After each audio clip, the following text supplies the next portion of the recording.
প্ৰথম কথাই দুখৰে ক'ব লাগিব আপোনালোকক আমি পাঁচটাকৈ গণতান্ত্ৰিক সংগঠনে আজি যি কাৰ্যসূচী লৈছিলোঁ শাসনত আমাক প্ৰতিবৰ কাৰণে আমাৰ প্ৰতিনিধিসকল আহি থকা সময়ত আৰক্ষীৰ জৰিয়তে আবদ্ধ কৰি ৰখা হৈছে যাৰ কাৰণে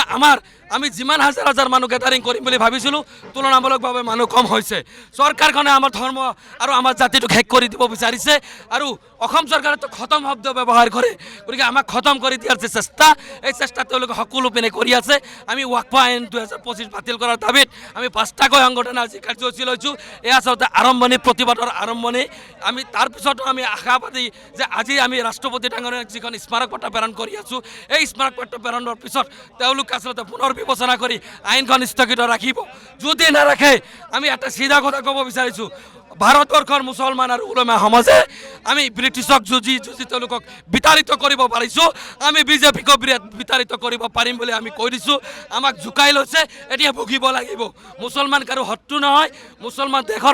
দেশপ্ৰেমী হয় এই জাতিত আজিলৈকে জাতিদ্ৰোহী ওলাব পৰা নাই গতিকে আমি নিশ্চয় ভাৰতবৰ্ষৰ নাগৰিক আমি ভাৰতবৰ্ষখন আমাৰ মাতৃভূমি গতিকে ইয়াত থকা আমাৰ সাংবিধানিক অধিকাৰ এই আইনখনে কাঢ়ি লৈছে গতিকে আমি স্পষ্টভাৱে কৈছোঁ আমাৰ আইনৰ জৰিয়তে আমাৰ অধিকাৰ কাঢ়ি লোৱাইছে এই আইন আমি ফালিছোঁ এই আইন নামানো পুনৰ বিবেচনা হ'বই লাগিব অন্যথাই আমি সুপ্ৰিম কোৰ্টৰ দ্বাৰস্থ হ'ম আৰু জংগী আন্দোলন ঘোষণা কৰিম আৰু আপোনালোকৰ জৰিয়তে গোটেই ভাৰতবৰ্ষৰ মুছলমানক ঐক্যবদ্ধ হৈ ৰাজপথ স্তব্ধ কৰাৰ বাবেও আমি আহ্বান জনাইছোঁ আগামী 15 দিনত আন্তঃৰাষ্ট্ৰীয় পৰ্যায়তো আচলতে এই আন্দোলন গৈ পাব তাৰ কাৰণে যদি জগৰীয়া হয় ভাৰত চৰকাৰৰ যিসকলে সাংসদে এই আইনখন প্ৰণয়নৰ ক্ষেত্ৰত সংবিধানৰ বিৰুদ্ধে যেখানে ভোট দান কৰিছে তেওঁলোক দায়ী হ'ব এই চাগতে আমি সেইসকল সাংসদক ধন্যবাদ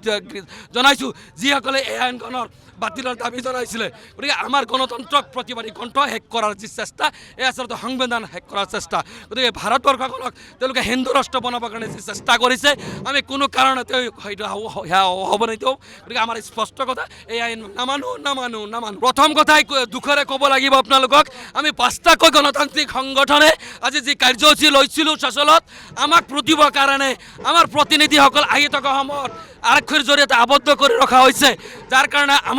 আমি যিমান হাজাৰ হাজাৰ মানুহ গেদাৰিং কৰিম বুলি ভাবিছিলোঁ তুলনামূলকভাৱে মানুহ কম হৈছে চৰকাৰখনে আমাৰ ধৰ্ম আৰু আমাৰ জাতিটোক শেষ কৰি দিব বিচাৰিছে আৰু অসম চৰকাৰে তো খতম শব্দ ব্যৱহাৰ কৰে গতিকে আমাক খতম কৰি দিয়াৰ যে চেষ্টা এই চেষ্টা তেওঁলোকে সকলো পিনে কৰি আছে আমি ৱাকফা আইন 2025 বাতিল কৰাৰ দাবীত আমি পাঁচটাকৈ সংগঠনে আজি কাৰ্যসূচী লৈছোঁ এয়া আচলতে আৰম্ভণি প্ৰতিবাদৰ আৰম্ভণি আমি তাৰপিছতো আমি আশাবাদী যে আজি আমি ৰাষ্ট্ৰপতি ডাঙৰীয়াক যিখন স্মাৰক পত্ৰ প্ৰেৰণ কৰি আছোঁ এই স্মাৰক পত্ৰ প্ৰেৰণৰ পিছত তেওঁলোকে আচলতে পুনৰ বিবেচনা কৰি আইনখন স্থগিত ৰাখিব যদি নাৰাখে আমি এটা চিধা কথা ক'ব বিচাৰিছোঁ ভাৰতবৰ্ষৰ মুছলমান আৰু উলমা সমাজে আমি ব্ৰিটিছক যুঁজি তেওঁলোকক বিতাড়িত কৰিব পাৰিছোঁ আমি বিজেপিকো বিতাড়িত কৰিব পাৰিম বুলি আমি কৈ দিছোঁ আমাক জোকাই লৈছে এতিয়া ভুগিব লাগিব মুছলমান কাৰো শত্ৰু নহয় মুছলমান দেশপ্ৰেমী হয় এই জাতিত আজিলৈকে জাতিদ্ৰোহী ওলাব পৰা নাই গতিকে আমি নিশ্চয় ভাৰতবৰ্ষৰ নাগৰিক আমি ভাৰতবৰ্ষখন আমাৰ মাতৃভূমি গতিকে ইয়াত থকা আমাৰ সাংবিধানিক অধিকাৰ এই আইনখনে কাঢ়ি লৈছে গতিকে আমি স্পষ্টভাৱে কৈছোঁ আমাৰ আইনৰ জৰিয়তে আমাৰ অধিকাৰ কাঢ়ি লোৱাইছে এই আইন আমি ফালিছোঁ এই আইন নামানো পুনৰ বিবেচনা হ'বই লাগিব অন্যথাই আমি সুপ্ৰিম কোৰ্টৰ দ্বাৰস্থ হ'ম আৰু জংগী আন্দোলন ঘোষণা কৰিম আৰু আপোনালোকৰ জৰিয়তে গোটেই ভাৰতবৰ্ষৰ মুছলমানক ঐক্যবদ্ধ হৈ ৰাজপথ স্তব্ধ কৰাৰ বাবেও আমি আহ্বান জনাইছোঁ আগামী 15 দিনত আন্তঃৰাষ্ট্ৰীয় পৰ্যায়তো আচলতে এই আন্দোলন গৈ পাব তাৰ কাৰণে যদি জগৰীয়া হয় ভাৰত চৰকাৰৰ যিসকলে সাংসদে এই আইনখন প্ৰণয়নৰ ক্ষেত্ৰত সংবিধানৰ বিৰুদ্ধে যেখানে ভোট দান কৰিছে তেওঁলোক দায়ী হ'ব এই চাগতে আমি সেইসকল সাংসদক ধন্যবাদ জনাইছোঁ যিসকলে এই আইনখনৰ বাতিলৰ দাবী জনাইছিলে গতিকে আমাৰ গণতন্ত্ৰক প্ৰতিবাদী কণ্ঠ শেষ কৰাৰ যি চেষ্টা এই আচলতে সংবিধান শেষ কৰাৰ চেষ্টা গতিকে ভাৰতবৰ্ষখনক তেওঁলোকে হিন্দু ৰাষ্ট্ৰ বনাবৰ কাৰণে যি চেষ্টা কৰিছে আমি কোনো কাৰণতে হয়তো হ'ব নিদিওঁ গতিকে আমাৰ স্পষ্ট কথা এই আইন নামানো